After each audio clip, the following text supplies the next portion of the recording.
அர்துகா அஸ்ஸமாவாத்தி வல்லாஹி, அதாவது அல்லாஹ்வின் மன்னிப்பிற்கும் வானம் பூமி அளவுக்கு பரப்பில் உள்ள சொர்க்கத்திற்காக விரையுங்கள். வகித்தத்தில் நெருமுத்தக்கி, அல்லாஹ்வை அஞ்சுவதற்கு இது தயாரிக்கப்படுகிறது அப்படின்னு நல்லா சொல்றோம். அதாவது நம்ம நன்மையான காரியங்கள், அதாவது நம்மளுடைய இலக்கு என்னன்னா சொர்க்கத்தை நோக்கி தான் நம்மளுடைய இலக்கு. அப்படிப்பட்ட இலக்கு நம்ம எப்படின்னா, நம்ம நன்மைகள் செஞ்சால்தான் மறுமையை வெற்றி அடைந்தால்தான் நம்ம சொர்க்கத்துக்கு போக முடியல இல்லையா? அப்படி இருக்கும்போது நபி ஸல்லல்லாஹு அலைஹி வஸல்லம் காலத்துல பார்த்தீங்கன்னா ஷஹாபிய பெண்மணிகளும் ஷஹாபாக்களும் அல்லாஹ்வுடைய பாதையில நன்மையின் பக்கம் விரைந்து செல்பவர்களாக இருந்தாங்க. அப்படி பார்க்கும்போது அஸ்மா ரலியல்லாஹு அவர்கள் என்ன பண்ணாங்கன்னா, இஸ்லாத்தை ஏற்றணும், அவங்களால மக்கால தன்னுடைய இபாதத்துகளை, அதாவது அல்லாஹ்வுடைய பாதையில சரியா நடக்க முடியாதுங்கிற காரணத்துக்காக மதீனாவுக்கு ஹிஜ்ரத் போகக்கூடியவங்களா இருக்காங்க. எப்படின்னு பார்த்தீங்கன்னா, நார்மலான பெண்மணியா இல்லை, அவங்க கர்ப்பிணியாக இருக்கும்போது அவங்க என்ன பண்றாங்கன்னா மதீனாவுக்கு ஹிஜ்ரத் போறாங்க. எதுக்காக நம்ம அதை சொல்லி வரோம் அப்படின்னா, நம்ம இப்ப இருக்கிற பெண்கள் என்னன்னா ஒரு போராட்டம் அப்படின்னு சொல்லி வந்தோம்னா வரக்கு என்ன பண்றாங்க, சில பேர் நம்ம போய் தாவா செஞ்சாலும் வரக்கூடியவங்களா இருக்காங்க, சில பேர் வராதவங்களே இருக்காங்க. கடைசிக்கு பார்த்தீங்கன்னா ஒரு பயான்னு சொன்னாலே அந்த பயானுக்கு வரக்கூடியவங்க எப்படின்னா வரோம் அப்படின்னு சொல்லிடுவாங்க. அதாவது முன்கூட்டியே நம்ம குரூப்லையோ அறிவிப்போ செஞ்சு தான் வராங்க. அதுக்குள்ள தயாரிப்பெல்லாம் அவங்கள்ட்ட இருக்கும். அது இல்லை, அந்த கடைசி நேரத்தில் என்ன பண்ணுவாங்கன்னா வர முடியல. அதான் தயாரிப்பெல்லாம் இருந்துட்டு வர முடியாத சூழ்நிலைன்னா அல்லாத மன்னிப்பாங்க இல்லையா? அது இல்லாமல் எனக்கு உடம்பு சரியில்லை, குடும்ப சூழ்நிலை அப்படி இப்படின்னு சொன்னோம்னா இது நாளைக்கு நம்ம மறுமையில கண்டிப்பாக இதுக்கு பதில் சொல்லி தான் ஆகும் இல்லையா?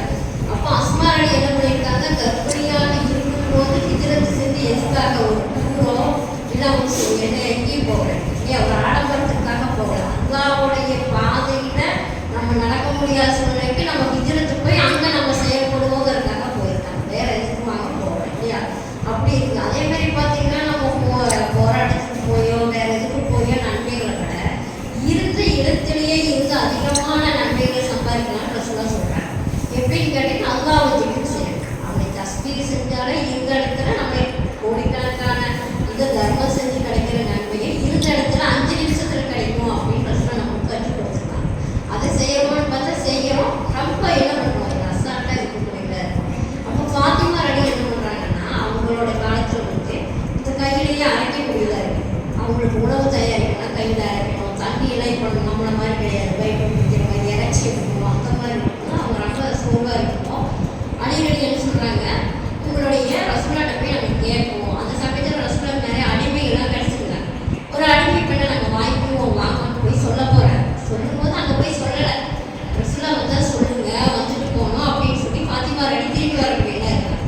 திருப்பி என்ன பண்றாங்க, இருக்கும்போது ரசூலுல்லாஹ் வராங்க. வரும்போது இந்த ரெண்டு தூங்கிட்டு ரசூலுல்லாஹ் பக்கத்துல அவங்க தட்டி கேட்குறாங்க, எதுக்காக வந்தீங்க அப்படின்னா. அப்பதான் சொல்றாங்க, பார்த்தீங்கன்னா இந்த மாதிரி எனக்கு எல்லாம் அரைச்சி காப்பு காய்ச்சிருச்சு, எனக்கு ஒரு அடிமை பெண்ணை கொடுங்க. ரசூலுல்லாஹ் என்ன சொல்றாங்கன்னா, அல்லாஹ்வுடைய தூதருக்கு ஃபாத்திமா ரலி அவங்களுடைய ஈரக்குடையில ஒரு பகுதி அப்படிங்கிறாங்க. அந்த அளவுக்கு அவங்க நேசிக்க பாசம் வச்ச அருமையான மகன். அப்படி இருந்தும் அந்த அடிமை பெண்ணை கேட்டனும் கொடுக்குறாங்கன்னு கேட்டீங்கன்னா இல்லை, அதை விட சிறந்ததை நான் உங்களுக்கு சொல்லித்தரேன் அப்படின்னு என்ன சொல்றாங்க, சுப்ஹானல்லாஹ் 33 தடவை சொல்லுங்க, அல்ஹம்துலில்லாஹ் 33 தடவை சொல்லுங்க, அல்லாஹ் அக்பர் 33 அல்லது 34 தடவை ஓதுங்க அப்படிங்கிறாங்க. அப்போ அவங்க என்ன பண்றாங்க, அதை புறக்கணிக்கிறவங்க இல்லை, ஃபாத்திமா ரலி அதை ஏற்றுக்கிறாங்க. இப்போ இருக்கிற மக்கள்லாம் திருப்பி பேசக்கூடியவங்க இருக்காங்க. அடிமை பெண்ணை ஃபாத்திமா ரலி என்ன பண்றாங்க, தன்னோட தந்தை சொன்னதை ஏற்று அதில் நடக்கிறாங்க. அவங்களுக்கு எப்பெல்லாம் கஷ்டம் வருதோ அப்பெல்லாம் இந்த தஸ்பீஹ் ஓத திக்ர் செய்யக்கூடியவங்களா இருக்காங்க. அது மாதிரி இருக்காங்க. அதே மாதிரி ரசூலுல்லாஹ் பார்த்தீங்கன்னா நம்மளுக்கு நிறைய தஸ்பீஹை கற்றுக் கொடுத்துருக்காங்க. அதில் ஒரு தஸ்பீஹ் தான் லா இலாஹா இல்லல்லாஹ் வஹ்தஹு லா ஷரீக லஹு லஹுல் முல்கு வ லஹுல் ஹம்து வ ஹுவ அலா குல்லி ஷைஇன் கதீர். அதாவது இந்த தஸ்பீஹ் ஒரு நாளைக்கு யாருக்கு 3 தடவை சொல்றாங்க, அவங்களுக்கு சொல்றாங்க 100 நன்மைகள் எழுதப்படும், உங்களுடைய 100 தீமைகள் அழிக்கப்படும் அப்படிங்கிறாங்க.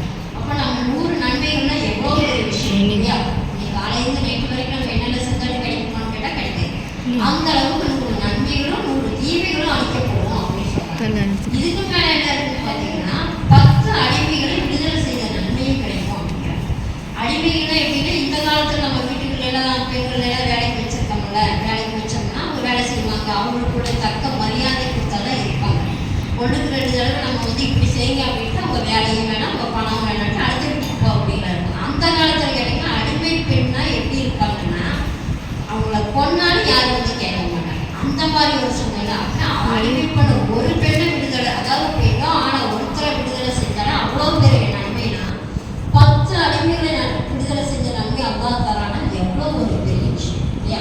இந்த தஸ்பீஹ் தேவை. இதுக்கு மேலே என்னன்னு கேட்டீங்கன்னா, காலை முதல் மாலை வரைக்கும் ஷைத்தான் நம்மளை திருட மாட்டான் அப்படின்னு சொல்றாங்க.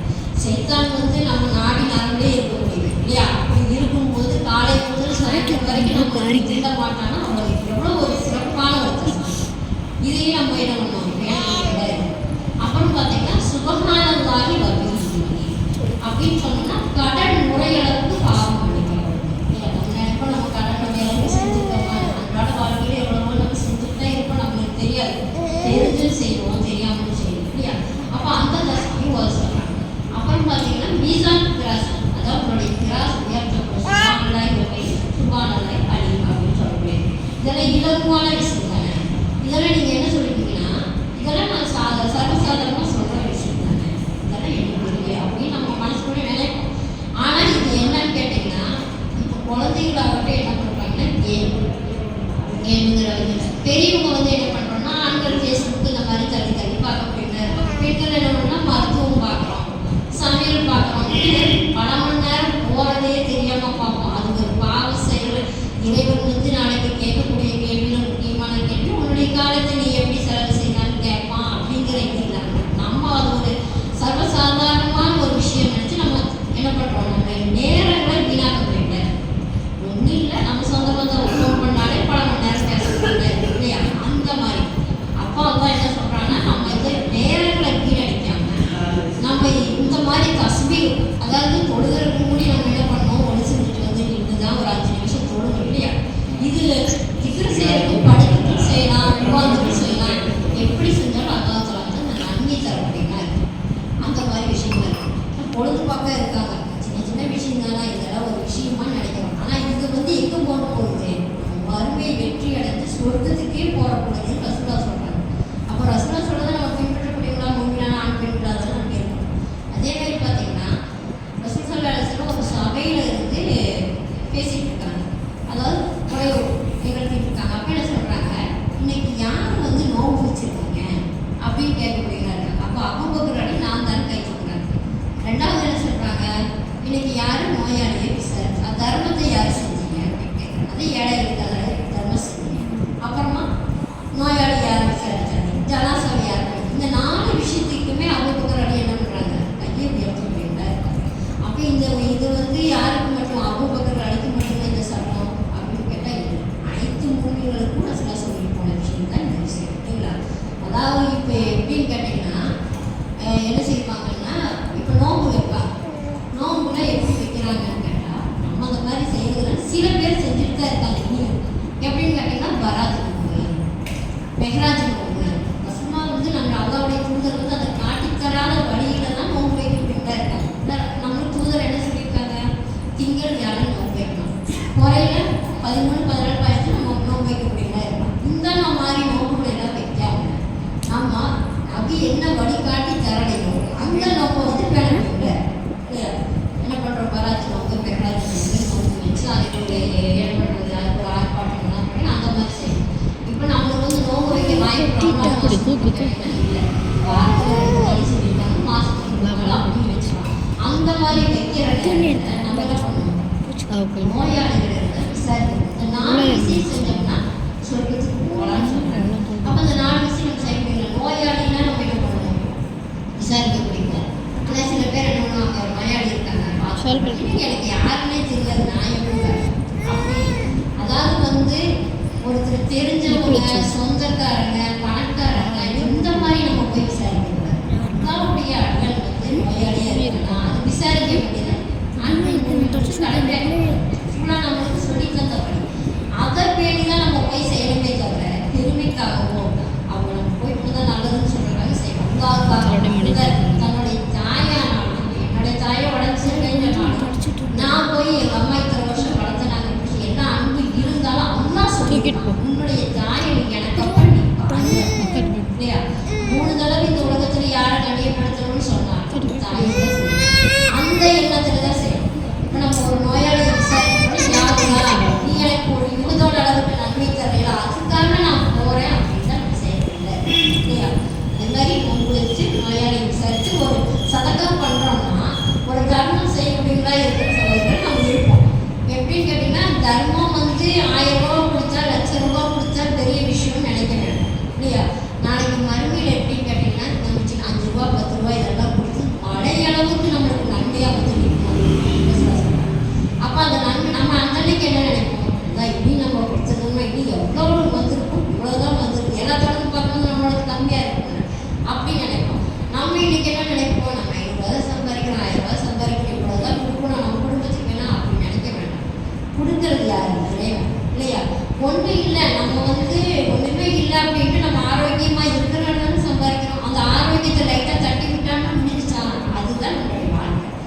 இறைவன் தர்றான், நம்ம கொடுக்குறோம், நம்ம எதுவுமே செய்யலாம். ஆனால் அந்த உள்ளத்தை மட்டும் என்ன பண்ணால் பக்குவப்படுத்த முடியாது.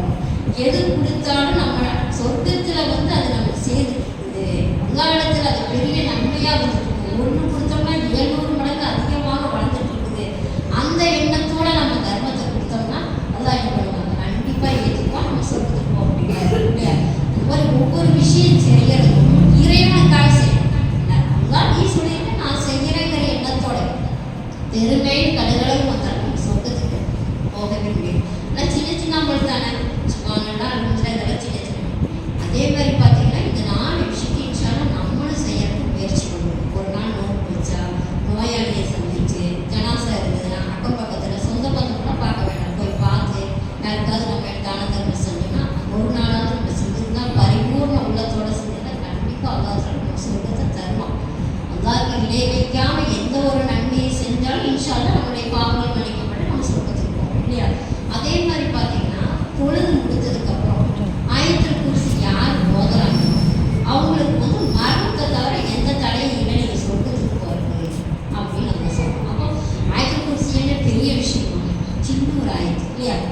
அதாவது பக்ராவுடைய 255 வசனம், ஒரே வசனம். இந்த வசனத்தை சொன்னாலே மரணத்துக்கு எந்த தடையுமே இல்லை, நீங்கள் சொர்க்கம் போகலாம் அப்படின்னு சொல்லும்போது நம்ம என்ன பண்ணணும்? இது ஒரு சின்ன விஷயம் நினைக்காம அன்றாட தொழிலில் அதை மனப்பாடம் பண்ணி ஓதக்கூடியக்கூடாது இல்லையா?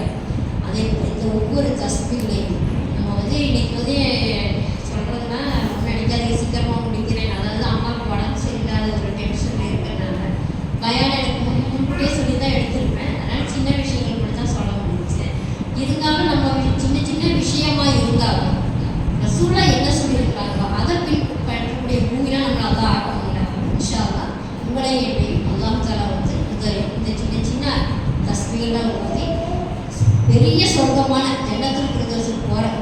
அதாவது நம்ம என்ன பண்ணுறோம்னா இந்த தொழுகையிலேயே இதை ஓதுறோம், இன்னும் ஓதுறோம், ஆயத்துல் குர்சியை ஓதுறோம். அப்புறம் அபூபக்கர் அலி செஞ்ச மாதிரி நம்ம செய்யக்கூடியவங்களா இருக்கணும். சுப்ஹானல்லாஹ் அல்ஹம்துலில்லாஹ்னு இருக்கும் அபிஹம்தின்னு சொல்லக்கூடியவங்களா இருக்கணும். அப்புறம் லா இலாஹ இல்லல்லாஹ் வஹ்தஹு லா ஷரீக லஹு லஹுல் முல்கு வலஹுல் ஹம்து வஹுவ அலா குல்லி ஷைஇன். அதையும் சொல்லுவாங்க. அதாவது